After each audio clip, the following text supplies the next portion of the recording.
अस्सलामुअलैकुम दोस्तों, क्या हाल चाल है। उम्मीद करता हूँ कि सारे दोस्त खैरियत से होंगे।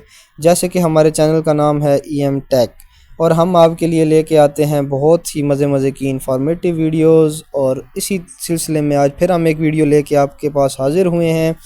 और आज की वीडियो है गेयर्स के बारे में। अगर आपने हमारा चैनल सब्सक्राइब नहीं किया है तो काइंडली हमारा चैनल सब्सक्राइब कर दें और बेल आइकन को भी दबा दें। तो चलें शुरू करते हैं वीडियो। तो सबसे पहले हम बात कर लेते हैं कि गियर है क्या, गियर क्या काम करता है और गियर की डेफिनेशन क्या है। एक दांत वाला पहिया दूसरे दांत वाले पहिए के साथ मिलकर ड्राइविंग मैकेनिज्म की रफ्तार, जैसे गाड़ी का इंजन हो गया, कोई शिप का इंजन हो गया, किसी किस्म का भी इंजन हो गया, ये और चलने वाले पुर्जे यानी कि मूवमेंट करने वाली, हरकत करने वाली कोई भी पुर्जे हैं, उनकी रफ्तार को कम करने, बढ़ाने के लिए और उन दोनों को आपस में अटैच करने के लिए जो चीज़ हम यूज़ करते हैं उसको गियर कहते हैं। तो चलें बात करते हैं कि गियर इन्वेंशन कैसे हुई, गियर बनाने का आइडिया कैसे आया और कैसे गियर, सबसे पहला गियर कौन सा इन्वेंट हुआ। तो सबसे पहला जो गियर इन्वेंट किया गया वो गियर था स्पर गियर। ये बिल्कुल स्ट्रेट एज टिप्स होते हैं इस गियर के। मैं इसकी पिक्चर साथ में अटैच भी कर दूंगा। और बिल्कुल स्ट्रेट एज होते हैं और ये सबसे पहली इन्वेंशन थी गियर्स की इन्वेंशन में कि एक चीज़ को, एक शाफ्ट को दूसरी शाफ्ट में आपस में कनेक्ट करके मूव कराने के लिए ये इस्तेमाल होते थे। अभी भी आज भी स्पर गियर का यूज़ जो है बहुत इंपॉर्टेंट है। आज की सदी तक स्पर गियर यूज़ हो रहे हैं। स्पर गियर के अंदर मसला क्या था, स्पर गियर को बदल कर और गियर्स की इन्वेंशन क्यों करनी पड़ी। स्पर गियर्स जो थे, स्पर गियर्स के अंदर इनके टिथ होते थे बिल्कुल स्ट्रेट। अब एक गियर के भी टिथ स्ट्रेट हैं, दूसरे टिथ जो गियर है उसके भी बिल्कुल सीधे टिथ्स हैं आपस में। जब वो दोनों गियर्स आपस में चलते थे, आपस में मूव करते थे, तो इनका डायरेक्ट कांटेक्ट बनता था आपस में और बिल्कुल सीधे आके टकराते थे एक दूसरे के साथ। इससे क्या होता था, नॉइस बहुत ज़्यादा क्रिएट होती थी और शोर बहुत ज़्यादा पैदा होता था। तो फिर थोड़ा सा इंसानियत ने गौर किया और उसके बाद दूसरे इससे बेहतर गियर लाने के बारे में सोचा। तब तक आपने शायद देखा भी हो पुरानी वीडियोस, पुरानी जहाँ पे मूवीज़ में इंडस्ट्री दिखाई जाती थी, वहाँ पे शोर जो है वो बहुत ज़्यादा होता था। उसमें कहीं जो वजह बनते थे वो ये स्पर गियर्स भी बनते थे। उसके बाद दूसरे नंबर पे मुतारफ़ कराए गए हेलिकल गियर। जब हेलिकल गियर आए तो कुछ मसला नॉइस वाला जो है वो हल हो गया और थोड़ा सा डिग्री के अंदर भी अगर हमने शाफ्ट को मूव लेके जाना है तो हम लेके जाने के काबिल हो गए। इस गियर के अंदर मसला, इस गियर का क्या प्रोसीजर था, ये कैसे काम करता था।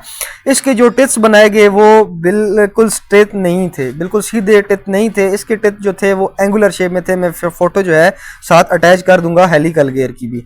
तो हेलिकल गियर जो था ये इन्वेंट किया गया। इसके टिप्स जो थे स्ट्रेट नहीं थे, ये थोड़ा टेपर शेप में इसके टिप्स होते थे और ये जब आपस में कांटेक्ट आते थे तो डायरेक्ट कांटेक्ट के साथ नहीं आते थे। एक साइड पहले टच होती थी, फिर साथ दूसरी साइड टच होती थी।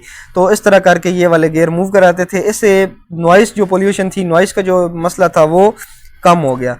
पर इससे एक और फ़ायदा भी हुआ कि इससे गियर स्पीड जो है वो भी इंक्रीज़ हुई। स्पीड को बढ़ाने के लिए भी ये गियर इस्तेमाल होने लग पड़े और लोड को भी, हैवी लोड को भी कैरी करने के लिए इस्तेमाल होने लग पड़े। तो उसके बाद तीसरे नंबर पे आ जाते हैं डबल हेलिकल गियर।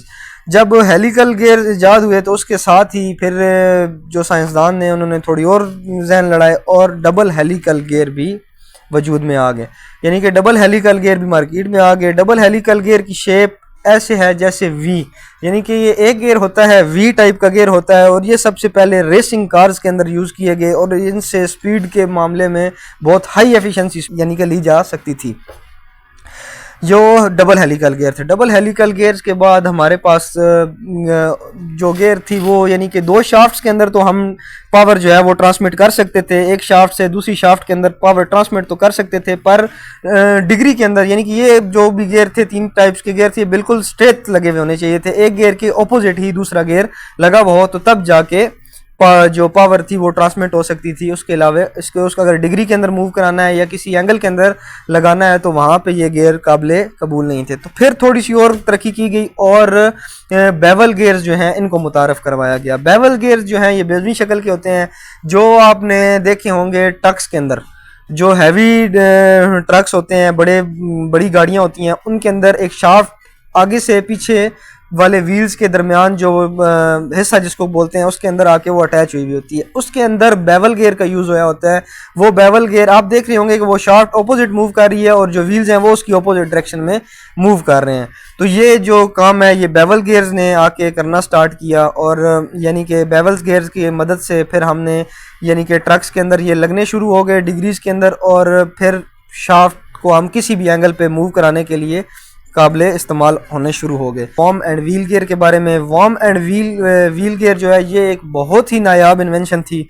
हम स्पर गियर से मूवमेंट तो करा सकते थे, हेलिकल गियर से मूवमेंट तो करा सकते थे, डबल हेलिकल से भी मूवमेंट तो हो रही थी, सब कुछ चल रहा था।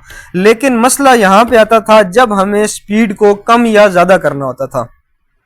ज़्यादा करने के लिए भी चले मसला नहीं था, अगर स्पीड को कम करना पड़ जाए तो फिर हमें, अगर एक गियर है जो जिसके 4 टिथ्स हैं, ठीक है, 4 टिथ्स के साथ यानी कि 10 टिथ्स कर लें, 10 टिथ्स वाले गियर के साथ अगर हमने स्पीड रिडक्शन करनी है यानी कि स्पीड को कम करना है तो उसके गियर कम से कम 5 होने चाहिए, या बड़े से बड़ा गियर लगाना पड़ता था या छोटे से छोटा गियर लगाना पड़ता था। तो ये बहुत बड़ा मसला था। इसमें मसला ये था कि जो स्पेस है वो ज़्यादा चाहिए होती थी, तो इसलिए फिर ये वॉर्म एंड व्हील गियर जो हैं ये मुतारफ़ करवाए गए।